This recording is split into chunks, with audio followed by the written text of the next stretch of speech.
My parents made me babysit my siblings' kids every holiday because I don't have kids, so it doesn't matter. When I lost my apartment, nobody let me crash, not even for a week. Then my siblings dropped their kids at my new place again, so I gave them a reality check. My name is Blake. I'm 31. I work nights at a plastics factory, 12-hour shifts, steel-toe boots, earplugs, and the smell of melted resin that sticks to your clothes even after 2 washes. In my family, I'm the middle son, not the golden one, not the loud one. I'm the one who shows up early, stacks chairs, and gets told I'm so reliable, which is code for, we can use him. I rent a one-bedroom over a barber shop. I pack my meals. I iron my shirts on Sundays. I don't drink much because Monday always comes fast. I'm not complicated. I like quiet. I fix things. If something breaks, they call me. If someone needs a ride, they text me. If there's a holiday, I watch the kids. It started years ago with my sister, Jenna. You don't have kids, so it doesn't matter, she said the first time she handed me her diaper bag like it was nothing. Everyone laughed like it was a cute joke. I smiled because that's what I do. By now it's a script. Thanksgiving, Christmas, Easter, 4th of July, birthdays that stretch into entire weekends. My parents' door opens. My brother Nate drops 2 toddlers. Jenna drops her 3, and I become a coat rack with a pulse. You're so good with them, Mom says. You've got the patience. I do, I guess. I can rock a baby with one arm and spoon mashed potatoes with the other. I can untangle a kite string while answering a 6-year-old's question about dinosaurs. I can breathe through a tantrum like it's just weather that will pass. But last year, at Christmas, Jenna leaned in while I was wiping applesauce off the high chair and said, soft and casual, "We were saying you should just plan to do all holidays. It's easier. You don't have kids, so it doesn't matter." I felt something click in my chest. Not loud, just a small switch. I looked at the tree lights reflected in the oven door. I looked at my hands. My knuckles were cracked from overtime. The youngest started crying for a blue cup, not the green one. Nate bumped my shoulder on his way to the living room. "You're a lifesaver, man." I didn't say anything then. I finished loading the dishwasher. I folded 3 tiny sweaters. I smiled for photos. But on the drive home, the road was empty and the night was hard and quiet, and the words kept looping. It doesn't matter. You don't have kids, so it doesn't matter. I've been the family babysitter since I was 22. It started as just this once.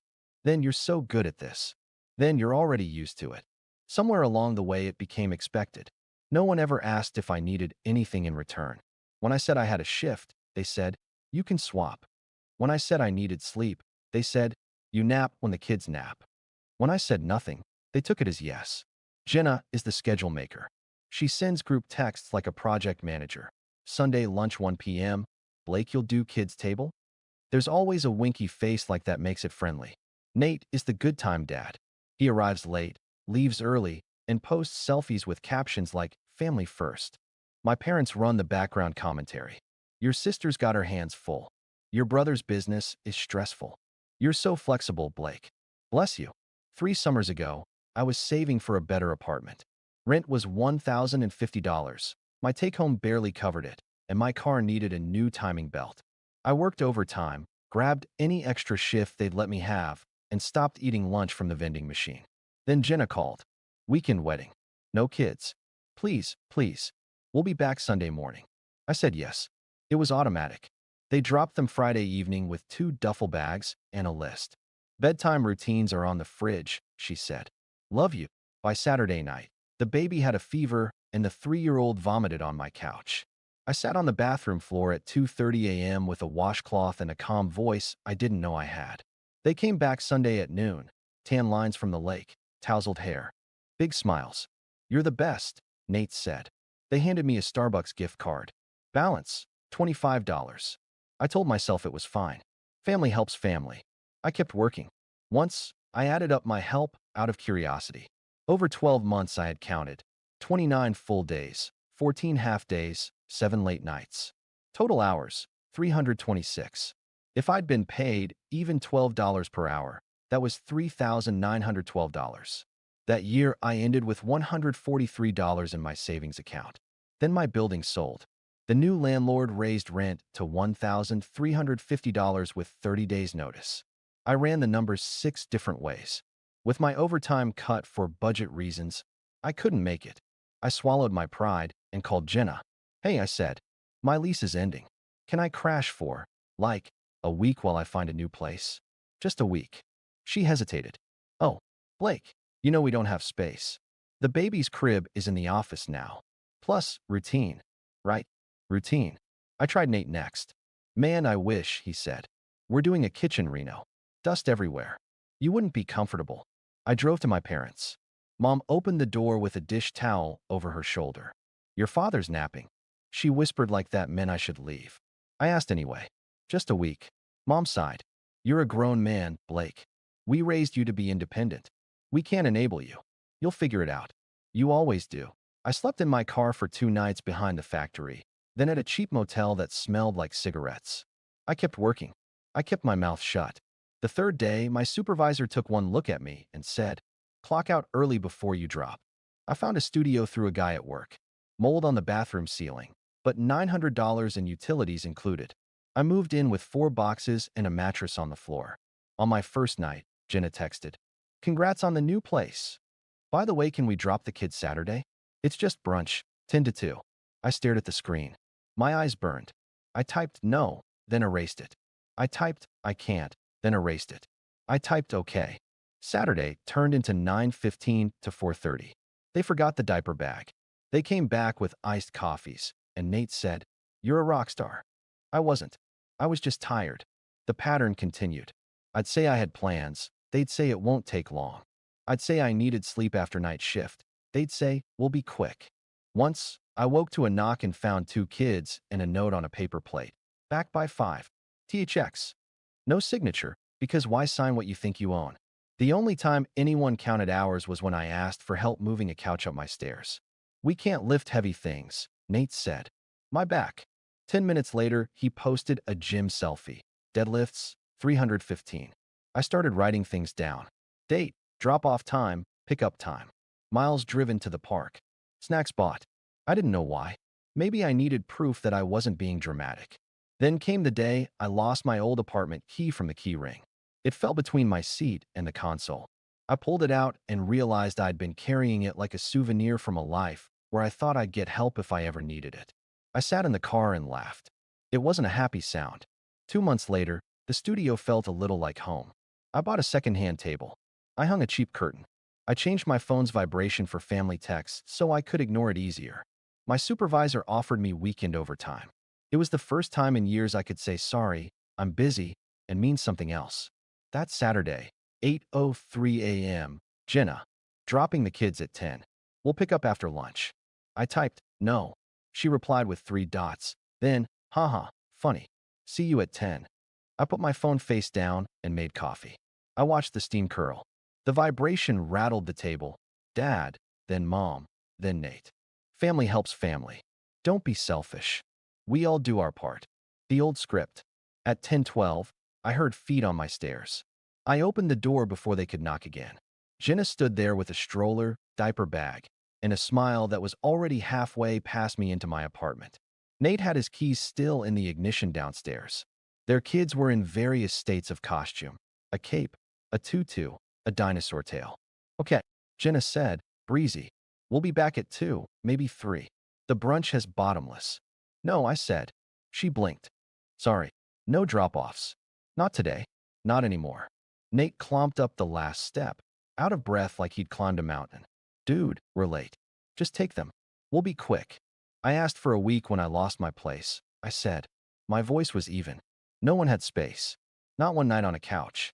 Not a blow-up mattress. Nothing. Nate waved a hand. That was different. How? He didn't answer. Jenna tried to step in. I didn't move. Blake, she said, using the tone. You love the kids. I do.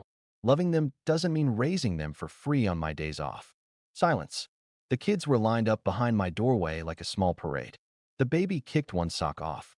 I bent, picked it up, and put it back on his foot because habits don't die clean. Mom's voice came from the stairwell. She'd come too, apparently. Blake, don't make a scene. I'm not, I said. I'm setting a boundary. Nate laughed, small and mean. A boundary? Where'd you learn that word? TikTok. I stepped back a little so they could see the table behind me. I'd laid out a single sheet of paper and a pen. The paper had columns: date, start, end, hours, notes, total. At the bottom was a bold line with a number. Jenna squinted. What is this? An itemized record, I said. 2 years. 178 drop-offs. 412 hours. Snacks, diapers, gas. The total at the bottom is at $12 an hour, which is lower than any sitter in town. I'm not asking you to pay it. I'm saying from today forward, if you need childcare, you ask, and we agree on terms. Rates are $18 per hour for one kid, $25 for two, $30 for three or more. Overtime after 8 hours. Late fees at 15-minute increments. Payment due on pickup. If I say no, that's a complete sentence. Nate's mouth fell open. You're charging us? I'm valuing my time. Like you value yours. Mom finally made it to the landing. This is ungrateful. After everything we've done for you. I looked at her. When I asked to stay 1 week, you said you don't enable grown men. She pressed her lips together. Jenna's smile melted. We didn't know it was that serious. I called you at 9:14 p.m. and again at 9:42. You didn't answer. I sent a text that said I had nowhere to go. You heart reacted at 7:02 a.m. the next day. That was serious. A passing car honked. Someone's dog barked. The baby started to fuss. I took a breath and kept my voice calm. This isn't about payback, I said. It's about boundaries. Jenna hugged the diaper bag harder. So what? You're done with us? No. I'm done being free labor. Your parents. Parent.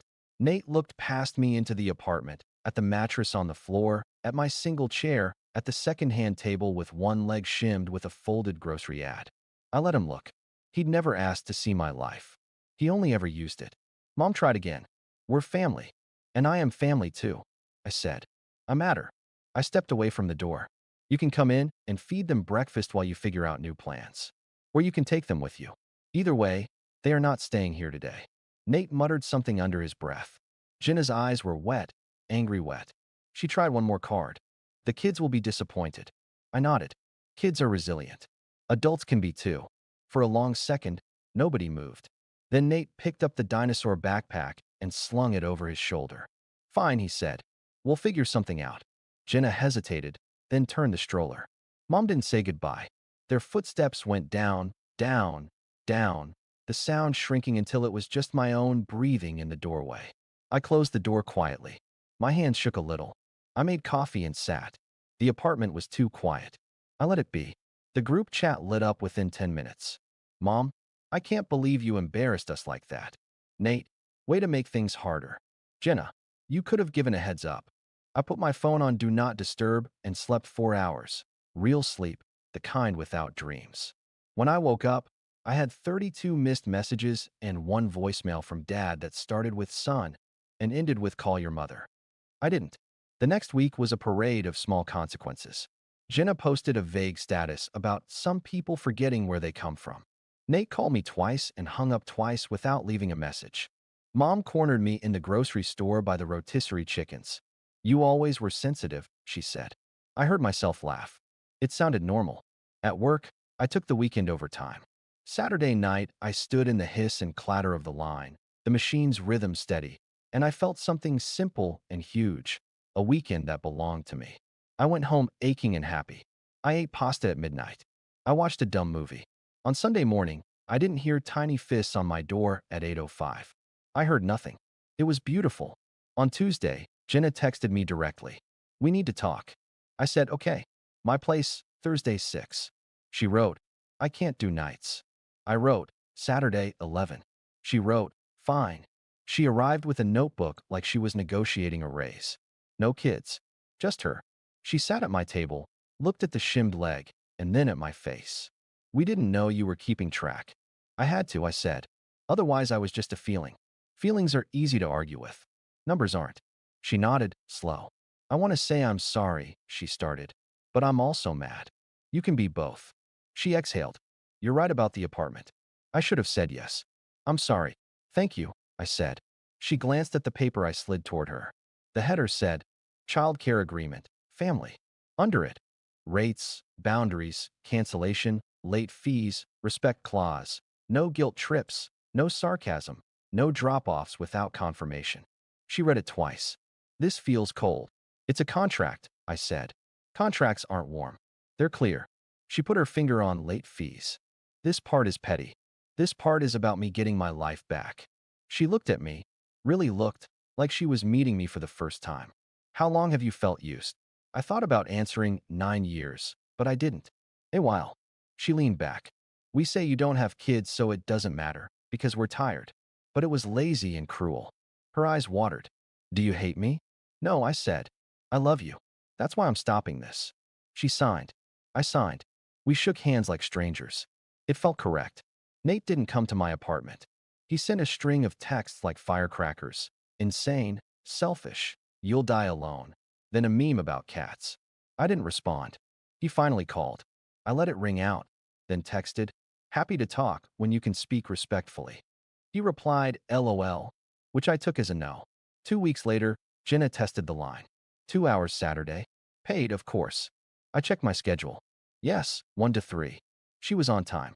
She had cash. The kids ran around my living room like tornadoes. When she came back early, I still charged for 2 hours. She laughed and said, okay, accountant. Nate tried a surprise drop-off the following Sunday. I didn't open the door. I texted, unconfirmed, not available. He called me 10 times. I charged my phone in the other room and made pancakes. He took them to my parents. I found out later he called me heartless at the table, and Mom nodded like he was giving a speech. Dad said nothing. Same old. There were quiet wins. I bought a rail bed frame. I put my mattress on it like a trophy. I fixed the bathroom fan, and the mold stopped blooming.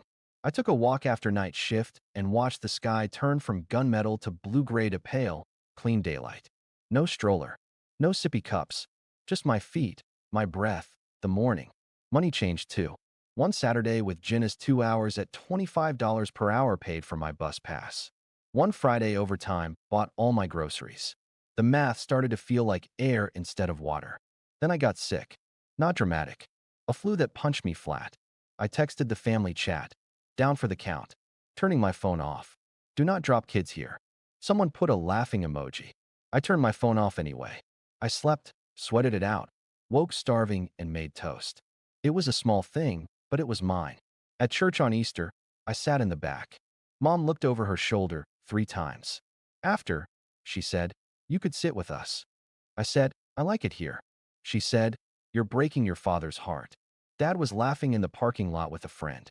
I said, he looks fine. She frowned. Old script. I didn't pick it up. In June, Jenna texted. We can't afford camp. Could we do a swap?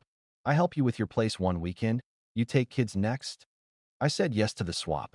Saturday morning, she showed up with a drill and a level. We mounted shelves. We fixed the wobbly table leg properly. We got Thai food and ate sitting on the floor. She said, I miss just being your sister. I said, me too. We sat in the quiet for a while. It felt like the first time in years. Nate kept his distance. Occasionally, he'd fling a comment into the group like a rock. Nice that some people think contracts make them better. I didn't answer. Mom kept sending links to parenting articles like I had 5 kids already. Dad started texting me weather updates. Rain Tuesday. I replied with a thumbs up. July 4th came. Usually that meant 12 sticky hands, 2 meltdowns, and a sparkler singe on my shirt. This time, I went to the river with 2 guys from the factory. We grilled hot dogs and swatted mosquitoes. I walked home under fireworks. My street smelled like smoke and summer. I unlocked my door and nothing cried. I stood in the doorway and let that be a fact. Around midnight, my phone buzzed. Jenna, proud of you. Then, thanks for teaching me how to say no too. I didn't know what that meant until Sunday when she told me she'd said no to a PDA thing and no one died. We laughed. I was still the same person. I still liked quiet. I still wore steel-toe boots and came home smelling like resin. But I wasn't a default setting anymore. Late August, Nate finally asked to talk. He texted, can we meet? I said yes. My place. Saturday. No kids. He actually came alone. He stood in my doorway, hands in his pockets. He looked older somehow, tired in a way that wasn't just sleep. He sat. He didn't touch the paper on the table. He didn't look at the shelves Jenna had helped mount. He looked at me. I was mad, he said. I'm still a little mad. Okay, I said. I felt judged. I wasn't judging, I said. I was done. He nodded slowly. I didn't let you crash. That's on me. He rubbed his jaw, thinking. I didn't even think about it, Blake. That's the worst part. I just assumed you'd be fine. You're always fine. I wasn't, I said. I was scared. I asked for help and got a lecture about independence. His eyes flicked to the contract. You really kept track of 412 hours? Yes. He let out a breath. You're not going to invoice me, are you? No, I said. I'm not punishing you. I'm protecting me. He leaned back. Jenna said that you said. He fumbled for the words. I waited. That thing about revenge and closure. This isn't about payback, I said again. It's about boundaries. He nodded like he was filing it away. He looked around my little studio. You did all this. Yeah. It's nice. It's enough, I said. We worked out terms. He signed his own copy. He actually read it. When he got to the respect clause, he gave a short, embarrassed smile and said, I deserve that. I didn't say yes. I didn't say no. We moved on. On his way out, he paused. Hey, he said, for what it's worth. I'm sorry. Thanks, I said. We're not best friends now. He still makes jokes that land wrong. I still call him out. Mom still acts like feelings are bills that can be paid with guilt. Dad's still quiet until he's not. But something practical shifted. This is what my life looks like now. Saturdays, I choose. If I agree to babysit, I get paid and we're on a clock. If I say no, I turn my phone face down and lay on my bed frame like a king. When I work nights, nobody bangs on my door at 8 a.m. If they try, they leave empty-handed. When I need help, I ask. And when they say we can't, I hear we won't. And I plan around that, not around a fantasy family I wish I had. I keep my notes, not to hold debt, but to remember what I've learned. Time counts. Sleep counts. My life counts. You don't have kids, so it doesn't matter, was a lie that made their lives easier and mine smaller. I don't carry that lie anymore. I don't do grand goodbyes or public speeches. I make coffee. I lace my boots. I clock in. I clock out. I water the plant Jenna brought over and laugh at myself for becoming a plant guy. I text my niece a picture of the shelf I put up for her drawings. She sends me a purple heart. Sometimes I think about that first night I asked for a week and got nothing. It still stings if I poke it. So I don't. I let it scar. It's part of the story, but not the ending. The ending is simple. I am still Blake. I am still the one who shows up. I just finally show up for myself first. I won't let anyone use my silence as consent again. I won't let family be a coupon for free labor. I won't let you don't have kids so it doesn't matter erase the hours of my life. I'm not angry. I'm not out for payback. I'm calm. My boundaries are boring and solid. And that's the point. I'm building something. A small, steady life that fits. A place with a door I can lock and unlock because I choose who comes through it. A future where holidays are invitations, not summons. Where love is a verb and a schedule and a rate we agree on, not a debt that never ends. I'm done being the background. I'm not the golden child now either. I'm just a man with a key, a contract, and a quiet apartment that smells like coffee and a little like factory resin. It's not fancy. It's mine. And that matters.